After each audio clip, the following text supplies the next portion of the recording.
I gave him a raise, and somehow his performance got worse. Feels backwards, right?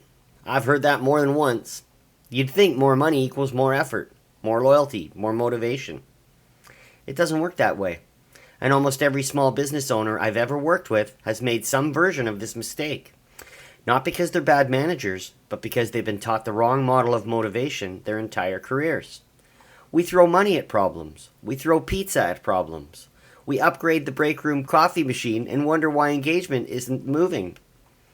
My dad had a phrase for some whenever somebody was focused on the wrong thing. He'd say, "Son, they have the emphasis on the wrong syllable."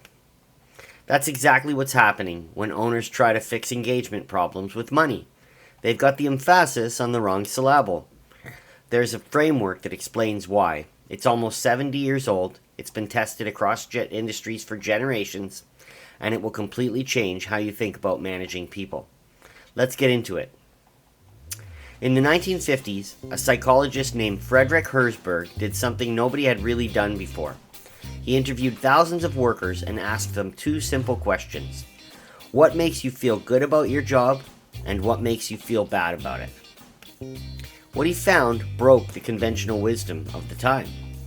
Back then, the assumption, and frankly it's still the assumption most owners operate under today, was that satisfaction and dissatisfaction were two ends of the same scale. Make things better, satisfaction goes up. Make things worse, it goes down. One dial. Herzberg discovered that's not how it works at all. He found that the things which cause dissatisfaction when they're missing are a completely different set of things from what causes real satisfaction when they're present.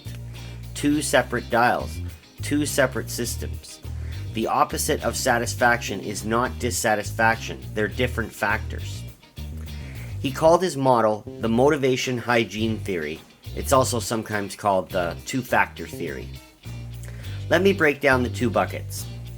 Bucket one is hygiene factors. These are things like salary, benefits, job security, working conditions, company policies, and the quality of supervision. Here's the counterintuitive part though.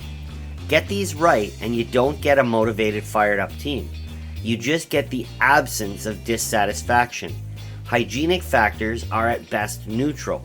Get them wrong, you'll absolutely hear about it. You will have dissatisfaction. You'll know through complaints, turnover, and people just quietly checking out. Think of hygiene factors like indoor plumbing. Nobody walks into your office and says, "Wow, the bathroom works. I love working here." But if it stopped working, you'd hear about it within the hour. Bucket two are the motivators.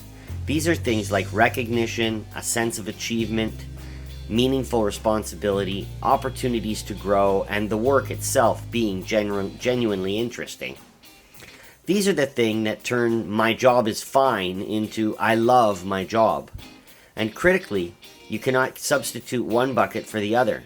You cannot fix a lack of recognition by bumping someone's pay by 2%. They're not on the same axis. Let's make this concrete with an example. Say you've got a shop floor employee. Every week, their schedule's a mess. One week they're opening, the next they're closing. They never know what's coming until a few days out. They're frustrated. They've started complaining. That's a hygiene issue. It's about working conditions and policy, not the work itself. If you fix the scheduling, give them consistency, give them notice, what happens? The complaints stop. Good, you absolutely should fix it. But here's the catch. Fixing it doesn't make them love their job. It just removes a source of irritation. You've gone from dissatisfied to neutral. That's it, and that's as good as it gets. Now what if you went further? What if you start asking that same employee for input on how to improve the workflow? Give them a real path toward becoming a shift supervisor. Let them have some say in building the schedule, not just receiving it. Now you've crossed into motivator territory. Now they're not just clocking in and watching the clock, they're thinking about the business when they're not even at work. They're bringing you ideas. Same employee, two completely different outcomes, depending on which bucket you're addressing. Now, let's talk about the other part that trips up almost every owner, money. Here's the uncomfortable truth. Your current salary, no matter how generous, becomes what you feel you're worth. It's the baseline, the cost of entry. You'll show up and do solid work for it, but a steady paycheck doesn't make anyone go the extra mile. And raises, they lose their power almost instantly. The day you get the raise, you're thrilled. By the time the next paycheck hits, your brain is already recalibrated. The new number is just what you're worth now. This is hygiene, not motivation. I've watched this play out many times, both in my own firms and with owners that I've worked with. Someone gives a star performer a meaningful raise, expecting a surge of loyalty and effort.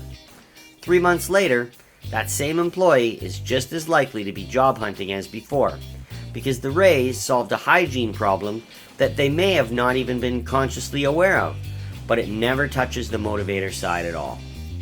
Here's where it gets interesting and where the paradox lives. A bonus tied to hitting a specific achievable goal works completely different than a raise.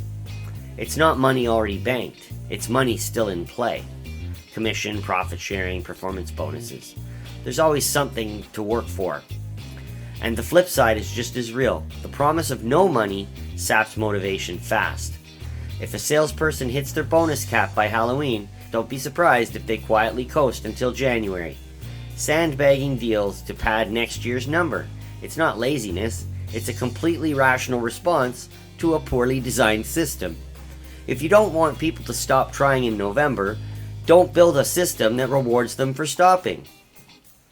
Now I want to add a wrinkle here, because two-factor theory is not a magic formula. Even motivators can backfire if the substance behind them is wrong. Years ago, I worked at a company called Telesat. Twice a year, they ran something called the Awards of Excellence. This was recognition given out in front of the whole company for outstanding work. Generally, it was a great program, and it was a motivator. People wanted to win it. It meant something. But one year, they gave the award to a team of somewhere around 50 people who had spent many months working on a massive bid for a government contract. The problem was, they had lost the bid. And the rest of us, watching 50 people get celebrated on stage for a project that had, in the end, produced nothing, we thought it was a joke. Not because recognition is a bad idea, it's one of the most powerful motivators there is, but because in that instance, the substance behind the recognition didn't hold up. People could see right through it. The lesson is not don't recognize effort. It's that motivators only work when they're credible. Recognition has to track with something real. An outcome, an achievement, a genuine contribution. Or it starts to feel hollow, and hollow recognition can actually do more damage than no recognition at all. People aren't stupid. They know the difference between being celebrated and being placated. So as you build your own recognition programs, keep that bar in mind. Recognize real wins. Recognize real effort and growth, even in a loss if that's genuinely what happened. But don't dress up a loss as a win just to keep morale numbers looking good on paper. People will see it for what it is. So how do you actually use this? Here's the part that should make every small business owner feel better about this. None of the motivator side work costs much money at all. You don't need a corporate retreat in Cabo. You don't need a 6-figure perks budget.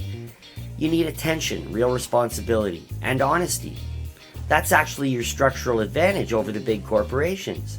In a massive company, an individual contributor is one cog among thousands, invisible. In your business, when someone's work moves the needle, everyone can see it. The sense of real impact is one of the most powerful motivators there is, and you get it almost for free just by being small.